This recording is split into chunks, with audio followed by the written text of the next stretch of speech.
सब विपक्ष के लोग जो है ना बड़े खुश होते रहते हैं कि भाई योगी जी में और मोदी जी में अंडरस्टैंडिंग, हमें मिसअंडरस्टैंडिंग है, योगी जी इस बार हट जाएंगे, खुश होते रहते हैं। यूपी में जो हाल हुआ है सरकार के साथ, मतलब बीजेपी, अब आप लोग एनडीए के सहयोगी, अब इतना बुरा हाल क्यों हो गया? क्या कहाँ कमी रही यूपी में?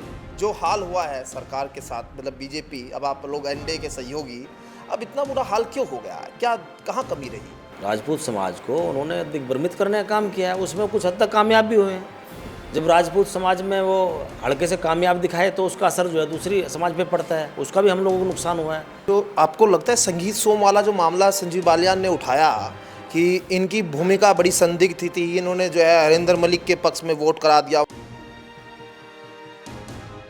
नमस्कार, स्वागत है न्यूज 80 पर। मैं हूं आपके साथ राहुल राणा।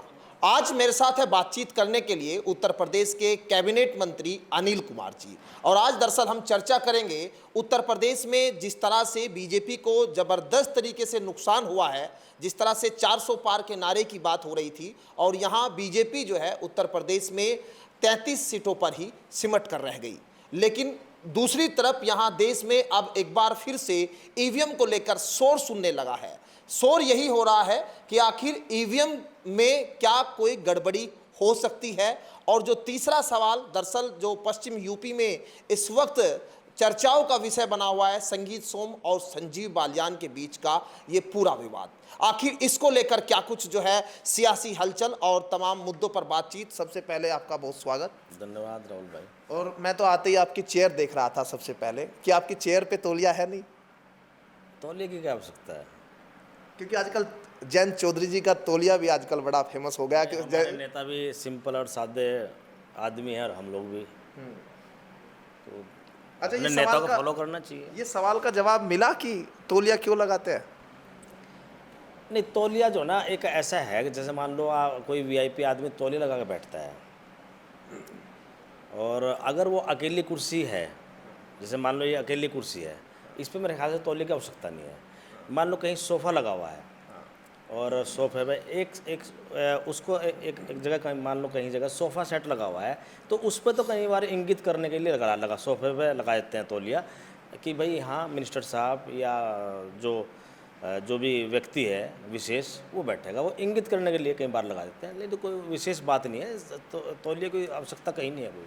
क्योंकि चंद्रबाबू नायडू जी का भी एक वीडियो आया, उसमें भी उन्होंने अपने आते ही तौलिया पे सवाल, अरे ये तौलिया क्यों यहाँ पर? उधर जयंत चौधरी जी जब मंत्री पद संभाल रहे थे तो उन्होंने पूछा कि ये तौलिया क्यों लगाते हैं, इसीलिए मैंने आपसे पूछ लिया कि तौलिया। वैसे वो देखो ऐसा ना, वीआईपी कुर्सी को इंगित करने का एक मतलब जो है ना, एक तरह इंगित करने का एक निशान होता है कि ये वीआईपी कुर्सी है, यहाँ प्रधानमंत्री जी बैठेंगे या मुख्यमंत्री जी बैठेंगे या माननीय मंत्री जी बैठेंगे। वो थोड़ा सा एक होता है। मान लो स्टेज पे तौलिया लगता है, अब स्टेज पे सब कुर्सी एक जैसी लगती हैं, तो बीच में जो भी एक या दो वीआईपी लोग हैं या सिंगल वीआईपी लोग हैं, तो उसकी चेयर तो एक अलग इंगित करने के लगाने पड़ेगा, नहीं तो उस पर कोई जाकर बैठ जाएगा। वैसे कोई साइंटिफिक रीजन नहीं है। अच्छा चलिए, मैं अपने सवाल पे आ जाता हूँ। दरअसल ये सवाल तो वो है जो आजकल सोशल मीडिया पर बड़ा चल रहा है, मैंने सोचा आपसे भी पूछ ले। मैं सवाल पे आ जाता हूँ। दरअसल देखिए, यूपी में जो हाल हुआ है सरकार के साथ, मतलब बीजेपी, अब आप लोग एनडीए के सहयोगी, अब इतना बुरा हाल क्यों हो गया? क्या कहाँ कमी रही? यही तो लोकतंत्र की खूबसूरती है। लोकतंत्र की, देश में जो हमारे लोकतंत्र है, हर व्यक्ति को वोट का अधिकार बाबा साहब डॉक्टर भीमराव अम्बेडकर ने दिया है, अपनी एक निजता है वोट देने की, यही लोकतंत्र की खूबसूरती है। इससे पता लगता है कि वोटर अपने अधिकार, वोट के अधिकार जो उसको मिला है उसके प्रति वो कितना सचेत है। ये अच्छी है स्वतंत्र और स्वस्थ लोकतंत्र की। योगी जी तो टेंशन में आ गए ना, 27 का चुनाव भी है। तो टेंशन में क्या आना है? 27 में तो भारतीय जनता पार्टी की, योगी जी की सरकार बनेगी यूपी में। मतलब स्थिति को यूपी में स्थिति में देखते हुए नहीं, वो तो देखो एक बात सुनो, ठीक है समाजवादी पार्टी को सीटें ज़्यादा मिली है, ठीक है, लेकिन वो तो भारतीय जनता पार्टी एक ऐसी पार्टी है, या एनडीए एक ऐसी पार्टी है, उसमें राष्ट्रीय लोकदल भी है। हम लोग हमेशा जीत की भी समीक्षा करते हैं, हार की भी समीक्षा करते हैं। जब हम लोग अपार नंबरिंग से हम लोग उत्तर प्रदेश में जीते हैं, ज़्यादा नंबरिंग जब जीते, तब भी हम लोगों ने समीक्षा की है। और आज मान लो थोड़ा सा रिजल्ट कहीं कमज़ोर आया है, तो उसकी भी समीक्षा हो रही है। पार्टी प्लेटफॉर्म पर समीक्षा तो होनी चाहिए ना। तो उसका क्या कारण क्या है? बातचीत हुई, क्या कारण क्या निकल कर आया कि आखिर हार क्यों हुई? देखो, उसके कुछ भी कारण हो सकते हैं, जातीय समीकरण भी हो सकते हैं। कई बार पिछले 10 साल से सरकार है, एंटी इनकम्बेंसी भी कई बार हो जाती है। कुछ बातें हो सकती हैं, कोई इतना बड़ा कारण नहीं है कि उसकी पूर्ति ना की जाए। हमारे पास बहुत समय है। और मुख्य बात होती है, मान लो जो भी कोई आम चुनाव होता है, चाहे वो विधानसभा का आम चुनाव है या लोकसभा का आम चुनाव है, टारगेट ये होता है कि सरकार बने। टारगेट तो हमने अचीव किया ना। टारगेट हमारा 400 पार का था, कोई बात नहीं, लेकिन सरकार तो एनडीए की बनी ना, बहुमत के साथ में। वो बहुमत के साथ में कोई जोड़ तोड़ नहीं हुआ, बहुमत के साथ में एनडीए की सरकार बनी। और इस देश की जनता ने ये जो चाहा था कि नरेंद्र मोदी जी तीसरी बार देश के प्रधानमंत्री बने, वो बात पूरी हुई है। ये बड़ी बात है ना, सरकार तो एनडीए की बनी ना। लेकिन अब तो जो चाबी है वो चंद्रबाबू नायडू और नीतीश कुमार के हाथ में चली गई ना। पहले तो मोदी जी बहुमत के साथ में थे, एनडीए था, लेकिन सरकार बीजेपी की थी, अब एनडीए। वो एनडीए के पुराने साथी हैं, पहले भी मेरे ख्याल से शायद एनडीए में लोग रहे हैं। वो अपने घर वापसी की है उन्होंने। आप लोग ऐसा सवाल विपक्ष वाला क्यों दाग रहे हैं कि उनके हाथ में चाबी चलेगी? सभी के हाथ में चाबी है, प्रधानमंत्री जी के हाथ में पूरे गठबंधन की चाबी है, और वो सबको साथ लेकर चलते हैं। जब सबको साथ लेकर चलना है, हमें सभी समाज को और सभी अपने दलों को, घटक दलों को साथ लेकर चलना, उनको सम्मान देकर चलना, तो सवाल ही खड़ा नहीं होता चाबी किसके पास है। सभी लोगों ने सहमति से, सभी दलों ने सहमति से आदरणीय प्रधानमंत्री जी को सब अधिकार दे रखे हैं। अच्छा, ऐसा भी कह रहे हैं लोग कि राष्ट्रीय लोकदल बीजेपी के साथ जब से आया, बीजेपी को तो कोई लाभ नहीं हुआ, राष्ट्रीय लोकदल को तो जरूर 2 सीटें जीतने में मिली, मंत्री पद मिला। नहीं, ऐसा कुछ नहीं है। देखो, राष्ट्रीय लोकदल ने दोनों सीटें जीती है, बात सही है। एक सीट हम अच्छे मार्जिन से जीते हैं, 1.5 लाख प्लस में। एक सीट तो हम लोग भी मार्जिन पे जीते हैं, 35,000 प्लस पे जीते हैं हम लोग बिजनौर। और बाकी जो भारतीय जनता पार्टी जो सीटें हारी हैं, वो भी बहुत कम मार्जिन से हारी हैं। तो कोई इतना बड़ा सवाल नहीं, हार जीत चलती रहती है। जब 2 प्रत्याशी लड़ते हैं तो एक हारता भी है, एक जीतता भी है। 14 और 19 के चुनाव में कहीं मोदी जी की थोड़ा मतलब छवि जो है कुछ कम हुई है क्या? मतलब ऐसा मतलब मोदी और योगी जी के चेहरे पर यूपी में तो पूरा चुनाव था ही। नहीं, बहुमत का आंकड़ा 272 का है, तो 293 आए। एनडीए का है ना, बीजेपी की बात। बीजेपी कह रही थी अपने दम पे हम बना लेंगे।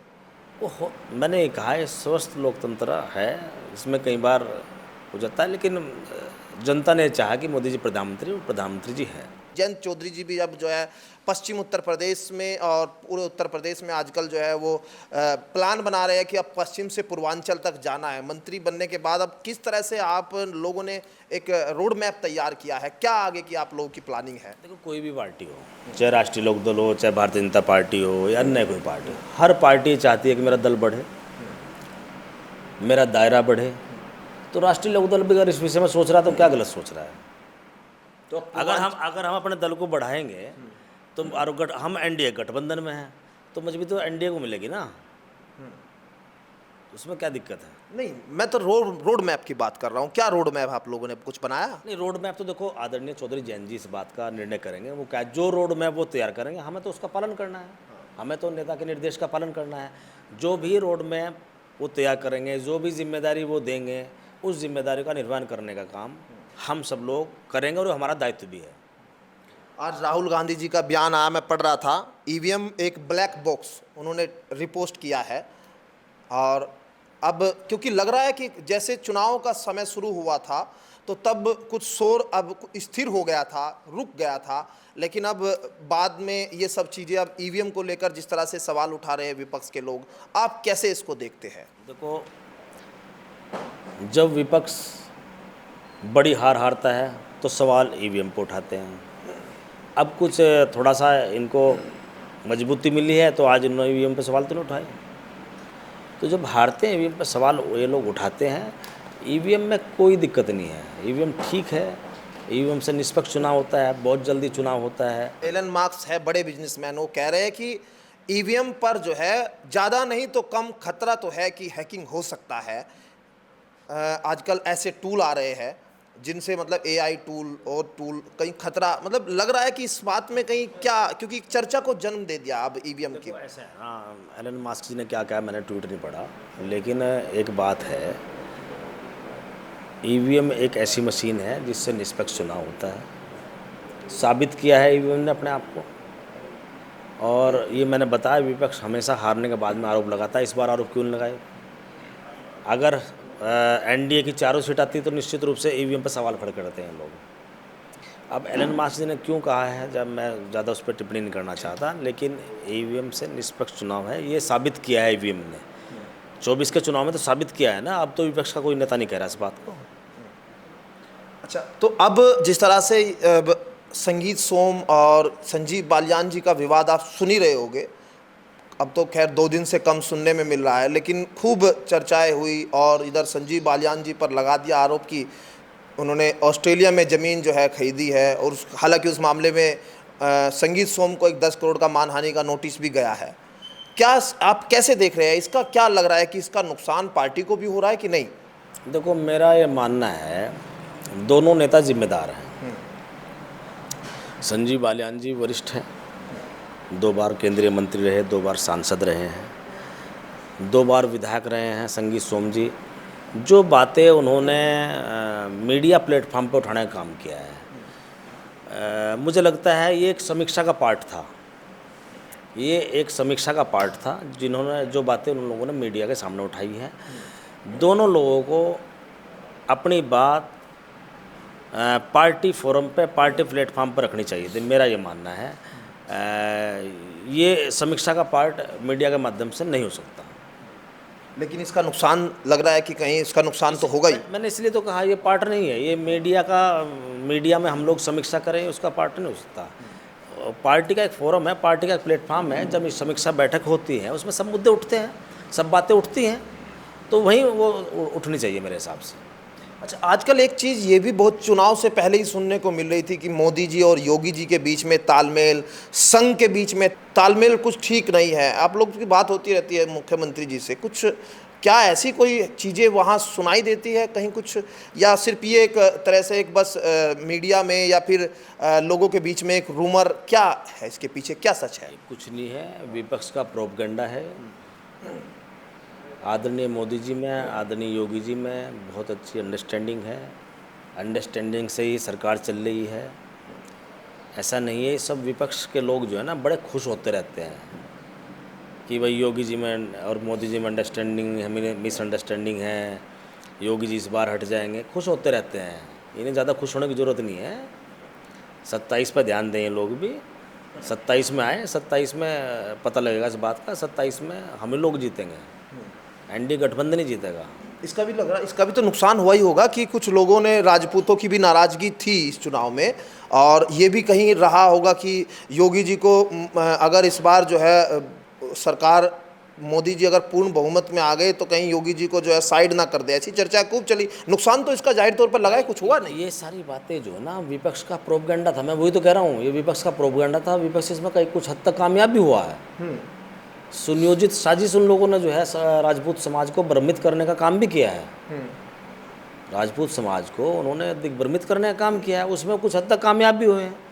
जब राजपूत समाज में वो हल्के से कामयाब दिखाए तो उसका असर जो है दूसरी समाज पे पड़ता है, उसका भी हम लोगों को नुकसान हुआ है। क्योंकि राजपूत समाज एक ऐसा समाज है जिसने भारतीय जनता पार्टी से हटकर कभी वोट नहीं दिया। हमेशा वो एक राष्ट्रवादी सोच रखने वाला समाज है, और हमेशा जहाँ कहीं राष्ट्र की और देश की बात आती है वहाँ वोट देने का काम करता है। इसलिए वो भारतीय जनता पार्टी को हमेशा, जब भारतीय जनता पार्टी बहुत कम नंबरों में थी, जब उत्तर प्रदेश में सरकार नहीं थी, देश में सरकार नहीं, तब भी राजपूत समाज जो है, ठाकुर समाज तब भी जो है भारतीय जनता पार्टी को ही वोट देता है हमेशा। लेकिन कुछ लोगों ने इस बार एक षड्यंत्र के तहत में माननीय योगी जी को नुकसान पहुंचाने के लिए उन्होंने साजिश रची है। योगी जी को तो नुकसान पहुंचाने की उनकी हिम्मत और औकात नहीं है, लेकिन जनता जो होती है ना, कई बार बहकावे में होती है, भोली होती है जनता, कुछ लोग उनके बहकावे में आए, उसका असर जो है अन्य समाज पे पड़ा, जिसका हमें वोटिंग परसेंटेज के माध्यम से कुछ नुकसान हुआ, जिस कारण कुछ सीटें भी आ रही हैं। और ये जो आपको लगता है संगीत सोम वाला जो मामला संजीव बालियान ने उठाया कि इनकी भूमिका बड़ी संदिग्ध थी, इन्होंने जो है हरिंदर मलिक के पक्ष में वोट करा दिया, वहाँ खेड़ा में कई जगह, मतलब चुनाव के दौरान ये नाम आया, आपको भी लग रहा है कि कहीं ये संगीत सोम भी जो है विरोध में चले गए क्या बीजेपी के चुनाव के समय? नहीं, देखो उनकी विधानसभा से तो पैरेलल हो के आ रहा रिजल्ट, बल्कि कुछ वोटों से चुनाव ही जीते हैं वहाँ। ये गलत है। राजपूत समाज को दिग्भ्रमित जरूर किया है, उसका हमें अन्य समाज में नुकसान मुझे दिखाई पड़ता है। मेरा अपना व्यू है कि अन्य समाज में थोड़ा सा उसका नुकसान हुआ, जिस कारण हम पश्चिम में कुछ सीटें हारे भी हैं। लेकिन ऐसा नहीं है कि राजपूत समाज ने राजपूत समाज ने जब वोटिंग हुआ जिस दिन, तो वोट उन्होंने भारतीय जनता पार्टी को ही दिया। लेकिन उसका जो मैसेज क्रिएट होना था, वो मैसेज क्रिएट ज़मीन पर हो गया था। उसका नुकसान एनडीए गठबंधन को हल्का सा दिखाई दिया है, जिस कारण हम लोग जो कुछ सीटें हारे हैं। तो ऐसा नहीं है जो ये लोग सोच रहे हैं। अब एक आखिरी सवाल, आप लोगों से बड़ी उम्मीद कर रहे हैं लोग कि जयंत चौधरी के मंत्री विधायक अब सरकार में हैं, जयंत चौधरी खुद केंद्र में अब जो है भागीदारी निभा रहे हैं, आगे क्या करेंगे, कैसे? क्योंकि 2027 में अब चुनाव होगा, आप लोगों के ऊपर भी बड़ी जिम्मेदारी, लोग बड़ी नज़रों से, क्योंकि आप लोग लंबा समय आपने विपक्ष में रहे, सवाल उठाए, आपने विधानसभा में खूब जोरों पर गन्ने की बात, किसानों की बात, अग्निवीर योजना की बात, तमाम मुद्दे, अब कैसे जो है जनता को जोड़ना? क्योंकि अब आप सवाल नहीं उठाएंगे, अब आपको करके क्या वो प्लान? देखो, चुनाव 27 में है, हम चुनाव उत्तर प्रदेश में, लेकिन उससे पहले उपचुनाव हैं। 9 या 10 जगह उपचुनाव होने हैं, जहां हमारे कुछ MLAs MP का चुनाव हुआ, MP बन गए, तो वहाँ चुनाव होने हैं। पहला वो हमारा टारगेट है कि हम उत्तर प्रदेश में होने वाले सारे बाई इलेक्शन एनडीए जीते, ये हमारा प्रयास रहेगा। उसकी स्ट्रेटेजी माननीय मुख्यमंत्री जी ने और एनडीए गठबंधन ने उसकी पूरी स्ट्रेटेजी तैयार कर ली है। बस प्रत्याशी घोषित होने हैं, बाकी सब लोग फील्ड में तैयार हैं। और उसके बाद जब आम चुनाव होगा तो मजबूती से हम लोग चुनाव लड़ेंगे। ये भी तय होगा कि आरएलडी कितनी सीटों पर?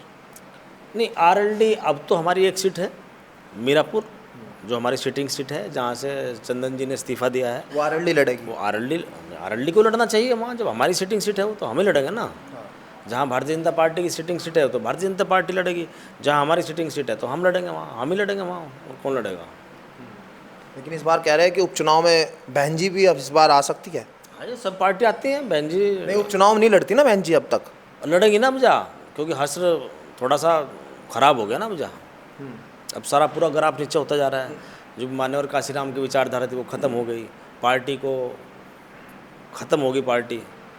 हर बार हर चुनाव में वोट परसेंटेज घट जाता है, तो हो सकता है उपचुनाव इस बार लड़े ना लड़े एनडीए पे कोई फ़र्क नहीं पड़ता। लड़े तो ठीक, नहीं लड़ती तो ठीक। एक तरफ तो चंद्रशेखर आज़ाद ने बहन जी के वोट को बड़ा डेंट लगा दिया, उधर आकाश आनंद को बहन जी ने निकाल दिया, उसका भी एकदम मैसेज गया कि अब युवाओं की राजनीति को कहीं बहन जी नहीं समझ रहे। इधर आपको दलित चेहरे के तौर पर योगी सरकार में मंत्री, लग रहा है कि अब जो दलितों का विश्वास है कहीं बहन जी से लग रहा है कि उठ रहा है कि नहीं? आपको आने वाले इन दिनों की स्थिति में या पिछले जो चुनाव हुए उनमें आपको क्या अनुमान, आप लोग आकलन लगा रहे हैं? नहीं, ये सही है कि बहन जी से दलितों का, बहुजनों का विश्वास उठ रहा है, नेतृत्व कमज़ोर हो रहा है। यही कारण है आज चंद्रशेखर नगीना से चुनाव जीते हैं। टोटल बहुजन समाज ने भाई चंद्रशेखर को वोट दिया है। ये बड़े खतरे घंटी है बहुजन समाज पार्टी के लिए। चंद्रशेखर जी ने जो पाया है अपनी मेहनत से पाया है, और कभी मान्यवर काशीराम जी ने बहुजन समाज पार्टी को ज़मीन पर उतर कर खड़ा किया था। अब एसी से पार्टी नहीं चलती है। बहन जी एसी में रहकर चलाना चाहती हैं, तो कैसे चलेगा काम? आपके चेहरे का फ़ायदा नगीना में बीजेपी को नहीं मिला? नहीं, देखो, एक तो हम लोग वहाँ जा भी नहीं पाए। मेरा वहाँ कोई कार्यक्रम लग भी नहीं पाया। मेरी ज़्यादा जिम्मेदारी, पहले चरण में हमारे यहाँ चुनाव था, ज़्यादा जिम्मेदारी मेरी बिजनौर, मुजफ्फरनगर, बागपत और कैराना में, इन्हीं हम 4 लोकसभाओं में ज़्यादा रहा हूँ मैं, और थोड़ा बहुत गाज़ियाबाद वगैरह में गए हैं। बाकी और जगह नहीं, इतना समय नहीं था ना। मान लो मैं तो चाहता था भाई अधिक से अधिक चले, बाकी और जब अन्य चरण हुए तो उनमें हम गए हैं कई जगह। अब उपचुनाव में मिलेगा आपका लाभ बीजेपी को? क्यों नहीं मिलेगा, बिल्कुल निश्चित रूप से। दलित समाज क्या लग रहा है? समाज की तादाद में वोट जो भी प्रत्याशी लड़ेगा ना हमारा, उसमें मिलेंगे। हम पूरी मेहनत करेंगे, हम लोगों को समझाएंगे। चलिए, बहुत शुक्रिया बातचीत करने के लिए। और अनिल कुमार जी थे और सीधे तौर पर 2027 को लेकर भी चर्चाएं अभी से शुरू हो गई है और सीधे तौर पर यहाँ संजीव बालियान और वर्सेस यहाँ संगीत सोम की जो लड़ाई है ना, उसका नुकसान किस तरह से हुआ है, मुजफ्फरनगर की सीट पर बात कर ले या फिर दूसरी आसपास की जहाँ पर राजपूतों का बड़ा अच्छा खासा वर्चस्व या रहा, ये मैसेजिंग जो गया। लेकिन अभी कहीं ना कहीं हार को लेकर समीक्षा लगातार उत्तर प्रदेश में देखी जा रही है और तमाम नेतागण जो है अब हार की समीक्षा कर रहे हैं। मेरे सहयोगी अंकुश के साथ मैं राहुल राणा, न्यूज़ 18 मुजफ्फरनगर।